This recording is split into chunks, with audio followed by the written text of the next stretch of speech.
Chapter 11, Bruce, Bogtrotter, and the Cake. How can she get away with it? Lavender said to Matilda. Surely the children go home and tell their mothers and fathers. I know my father would raise a terrific stink if I told him the headmistress had grabbed me by the hair and slung me over the playground fence. No, he wouldn't, Matilda said, and I'll tell you why. He simply wouldn't believe you. Of course he would. He wouldn't, Matilda said, and the reason is obvious. Your story would sound too ridiculous to be believed, and that is the Trunchbull's great secret. What is? Lavender asked. Matilda said, never do anything by halves if you want to get away with it. Be outrageous. Go the whole hog. Make sure everything you do is so completely crazy it's unbelievable. No parent is going to believe this pigtail story. Not in a million years. Mine wouldn't, and they'd call me a liar. In that case, Lavender said, Amanda's mother isn't going to cut her pigtails off. No, she isn't, Matilda said. Amanda will do it herself. You see if she doesn't. Do you think she's mad? Lavender asked. Who? The Trunchbull. No, I don't think she's mad, Matilda said, but she's very dangerous. Being in this school is like being in a cage with a cobra. You have to be very fast on your feet. They got another example of how dangerous the headmistress could be on the very next day. During lunch, an announcement was made that the whole school should go into the assembly hall and be seated as soon as the meal was over. When all the 250 or so boys and girls were settled down in the assembly, the Trunchbull marched onto the platform. None of the other teachers came in with her. She was carrying a riding crop in her right hand. So a riding crop is what you use to a horse. She stood up there on center stage in her green breeches with her legs apart and riding crop in hand, glaring at the sea of upturned faces before her. What's going to happen?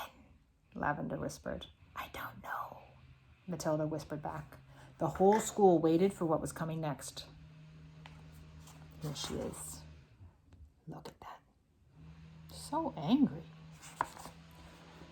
Bruce Bogtrotter, the Trunchbull barked suddenly. Where is Bruce Bogtrotter? And a hand shot up among the seated children. Come up here, the Trunchbull shouted, and look smart about it. An 11-year-old boy who was decidedly large and round stood up and waddled briskly forward. He climbed up on the platform. Stand over there, the Trunchbull ordered, pointing. The boy stood to one side. He looked nervous. He knew very well he wasn't up there to be presented with a prize. He was watching the headmistress with an exceedingly wary eye, and he kept edging farther and farther away from her, with little shuffles of his feet, rather as a rat might edge away from a terrier that is watching it from across the room. His plump, flabby face had turned gray with fearful apprehension. His stockings hung about his apple. This is not nice. Guys, we got to watch out for in the world people like the Trunchbull. This clot, boomed the headmistress, pointing the riding crop at him like a rapier. This blackhead, this foul carbuncle. And a blackhead is like a pimple. You get them, they come up and they look like there's like dirt in your pores. Wah! This foul carbuncle, this poisonous pustule that you see before you is none other than a disgusting criminal, a denizen of the underworld, a member of the mafia. This is an 11-year-old boy. Look at this kid, this poor kid, under attack in front of all the kids. So this is like a very public calling out a punishment. Ugh. Who, me? Bruce Bogtrotter said, looking genuinely puzzled. A thief, the Trunchbull screamed. A crook, a pirate, a brigand, a rustler. Steady on, the boy said. I mean, dash it all, headmistress. Do you deny it, you miserable little gumboil? Do you plead not guilty? I don't even know what you're talking about, the boy said, more puzzled than ever. I'll tell you what I'm talking about, you suppurating little blister, the Trunchbull shouted. Yesterday morning during break, you sneaked like a serpent into the kitchen and stole a slice of my private chocolate cake from my tea tray. That tray had just been prepared for me personally by the cook. It was my morning snack. And as for the cake, it was my own private stock. That was not a boy's cake. You don't think for 1 minute I'm going to eat the filth I give to you, right? That cake was made from real butter and real cream, and he, that robber bandit, that safecracker, that highwayman standing over there with his socks around his ankles, stole it and ate it. I never did, the boy exclaimed, turning from gray to white. Don't you lie to me, Bogtrotter, barked the Trunchbull. The cook saw you. What's more, she saw you eating it. And the Trunchbull paused to wipe a fleck of froth from her lips because she's so angry. She's like spitting. Oh!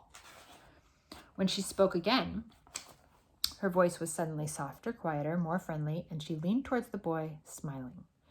You like my special chocolate cake, don't you, Bogtrotter? It's rich and delicious, isn't it, Bogtrotter? Very good, the boy mumbled. The words were out before he could stop himself. You're right, the Trunchbull said. It is very good. Therefore, I think you should congratulate the cook.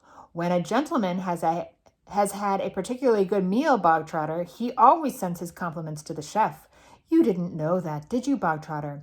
But those who inhabit the criminal underworld are not noted for their good manners. The boy remained silent. There she is, being so tender and friendly now. Cook! The Trunchbull shouted, turning her head towards the door. Come here, cook. Bogtrotter wishes to tell you how good your chocolate cake is. The cook, a tall, shriveled female who looked as though all of her body juices had been dried out of her long ago in a hot oven, walked onto the platform wearing a dirty white apron. Her entrance had clearly been arranged beforehand by the headmistress. Now then, Bogtrotter, the Trunchbull boomed, tell cook what you think of her chocolate cake. Very good, the boy mumbled. You could see he was now beginning to wonder what this was all going to lead up to. The only thing he knew for certain was that the law forbade the Trunchbull to hit him with the riding crop that she kept smacking against her thigh. That was some comfort, but not much because the Trunchbull was totally unpredictable. One never knew what she was going to do next. There you are, cook, the Trunchbull cried. Bogtrotter likes your cake. He adores your cake. Do you have any more of that cake you could give him? I do indeed, the cake said. She seemed to have learned these lines by heart. Then go and get it, and bring a knife to cut it with. The cook disappeared. Almost at once she was back again, staggering under the weight of an enormous round chocolate cake on a china platter. The cake was fully 18 inches in diameter, and it was covered with dark brown chocolate icing. Put it on the table, the Trunchbull said. Here's the cook carrying in the enormous cake. There was a small table center stage with a chair behind it.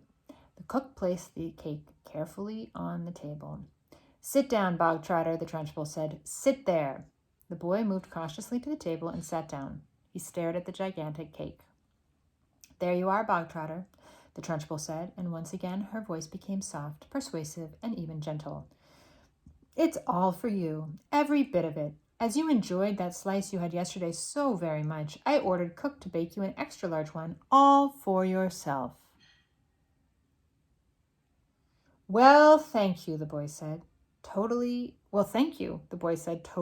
bemused. Thank cook, not me, the Trunchbull said. Thank you, cook, the boy said. The cook stood there like a shriveled bootlace, tight-lipped, implacable, and disapproving. She looked as though her mouth were full of lemon juice. Come on, then, the Trunchbull said. Why don't you cut yourself a nice, thick slice and try it? Now? The boy said, cautious. He knew there was a catch in this somewhere, but he wasn't sure where. Can I take it home instead? He asked. Oh, that would be impolite, the Trunchbull said with a crafty grin. You must show Cookie here how grateful you are for all the trouble she's taken. The boy didn't move. Go on, get with it, the Trunchbull said. Cut a slice and taste it. We haven't got all day. The boy picked up the knife and was about to cut into the cake when he stopped. He stared at the cake. Then he looked up at the Trunchbull, and then at the tall, stringy cook with her lemon juice mouth. All the children in the hall were watching tensely, waiting for something to happen. They felt certain it must. The Trunchbull was not a person who would give someone a whole chocolate cake to eat just out of kindness. Many were guessing that it had been filled with pepper or castor oil or some other foul-tasting substance that would make the boy violently sick. It might even be arsenic, which is a poison. and he would be dead in 10 seconds flat. Or perhaps it was a booby-trapped cake, and the whole thing would blow up the minute it was cut, taking Bruce Bogtrotter with it. No one in the school put it past the Trunchbull to do any of these things. He's just waiting. An enormous cake. 18 inches. I don't want to eat it, the boy said. Taste it, you little brat, Trunchbull said. You're insulting the cook. Very gingerly, the boy began to cut a thin slice of the vast cake. Then he levered the slice out. Then he put down the knife and took the sticky thing in his fingers and started very slowly to eat it. It's good, isn't it? The Trunchbull said. Very good, the boy said, chewing and swallowing. He finished the slice. Have another, the Trunchbull said. That's enough, thank you, the boy murmured. I said, have another, the Trunchbull said. And now there was an altogether sharper edge to her voice. Eat another slice. Do as you're told. I don't want another slice, the boy said. Suddenly the Trunchbull exploded. Eat, she shouted, banging her thigh with the riding crop. If I tell you to eat, you will eat. You wanted cake. You stole cake, and now you've got cake. What's more, you're going to eat it. You do not leave this platform, and nobody leaves this hall, until you have eaten the entire cake that is sitting here in front of you. Do I make myself clear, Bogtrotter? Do you get my meaning? The boy looked down at the Trunchbull. Then he looked down at the enormous cake. Eat, eat, eat, the Trunchbull was yelling. Very slowly, the boy cut himself another slice and began to eat it. Matilda was fascinated. Do you think he can do it? She whispered to Lavender. No, Lavender whispered back. It's impossible. He'd be sick before he was halfway through. The boy kept going. When he had finished the second slice, he looked at the Trunchbull, hesitating. Eat, she said. Greedy little thieves who like to eat must eat cake, must have cake. Eat faster, eat faster. We don't want to be here all day. And don't stop like you're doing now. Next time you stop before it's all finished, you will go straight into the chokey, and I shall lock the door and throw the key down the well. So she just admitted that the chokey is real. The boy cut a third slice and started to eat it. He finished this one quicker than the other two, and when that was done, he immediately picked up the knife and cut the next slice. In some peculiar way, he seemed to be getting into his stride. Matilda, watching it closely, saw no signs of distress in the boy yet. If anything, he seemed to be gathering confidence as he went along. He's doing well, she whispered to Lavender. He'll be sick soon, Lavender whispered back. It's going to be horrid. When Bruce Bogtrotter had eaten his way through half of the entire enormous cake, he paused for a few seconds and took several deep breaths. The Trunchbull stood with her hands on hips, glaring at him. Get on with it, she shouted. Get it up. Eat it up. Suddenly the boy let out a gigantic belch, which rolled around the assembly hall like thunder. Many of the audience began to giggle. Silence, shouted the Trunchbull. The boy cut himself another thick slice and started eating it fast. There were still no signs of flagging or giving up. He certainly did not look as though he were about to stop and cry out, I can't eat anymore. I'm going to be sick. He was still there, in the running. But now a subtle change was coming over the 250 watching children in the audience. Look at him. He's got half the cake on. I mean, not half, but like maybe a third. Earlier on, the students had sensed impending disaster. They had prepared themselves for an unpleasant scene in which the wretched boy, stuffed to the gills with chocolate cake, would have to surrender and beg for mercy, and then they would have watched the triumphant Trunchbull forcing more and still more cake into the mouth of the gasping boy. Not a bit of it. Bruce Bogtrotter was 3/4, that's 3/4, 3/4 of the way through and still going strong. One sensed that he was almost beginning to enjoy himself. He had a mountain to climb, and he was jolly well going to reach the top or die in the attempt. What is more, he had now become very conscious of his audience and how they were all silently rooting for him. This was nothing less than a battle between him and the mighty Trunchbull. Suddenly, someone shouted, Come on, Brucey, you can make it! The Trunchbull wheeled around and yelled, "Silence!" And the audience watched intently. They were thoroughly caught up in the contest. They were longing to start cheering, but they didn't dare. "I think he might make it," Matilda whispered. "I think so too," Lavender whispered back. "I wouldn't have believed anyone in the world could eat the whole of a cake that size."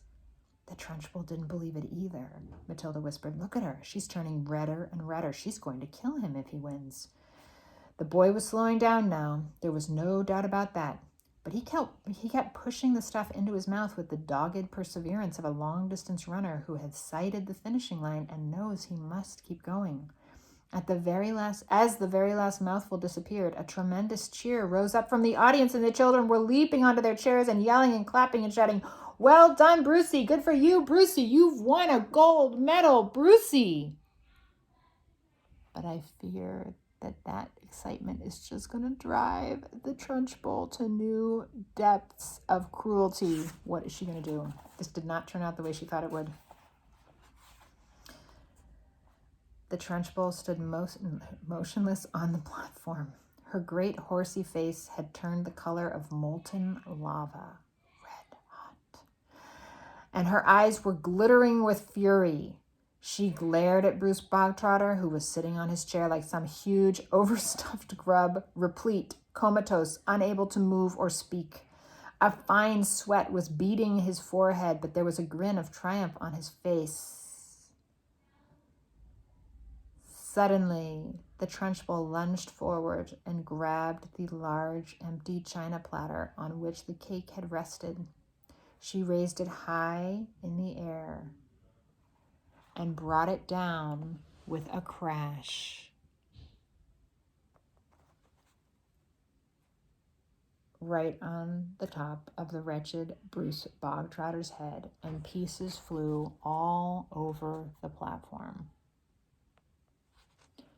The boy was by now so full of cake, he was like a sack full of wet cement, and you couldn't have hurt him with a sledgehammer. He simply shook his head a few times and went on grinning. "Go to blazes!" screamed the Trunchbull, and she marched off the platform, followed closely by the cook. I mean, now we have 3 different examples of how cruel this woman really is, right? Because we know that when Miss Honey went and spoke, in favor of putting Matilda into a more challenging class, the Trunchbull said, "No way, we don't do that here." I guess we also have the evidence from Hortensia, but we didn't know if that was just like made up stories, but it seems like the stuff that Hortensia said might actually be real evidence. Then we have the story about the girl with the pigtails, that sweet little girl named, I have to refer back to the text, Amanda. And now we have Bruce Bogtrotter and the cake. The Trunchbull is exceedingly, that means like beyond the limit of cruelty. And to do this with kids when there should be people all around protecting kids, it's unthinkable today. But what would you do if you were there in that audience? Would you go home and tell your parents? Would you believe that your parents would believe you? Or would you just sit there and say, "There's nothing we can do. This is going to continue. This is the way it's always been"? What would you do? Think about it. We'll be back with chapter 12 soon.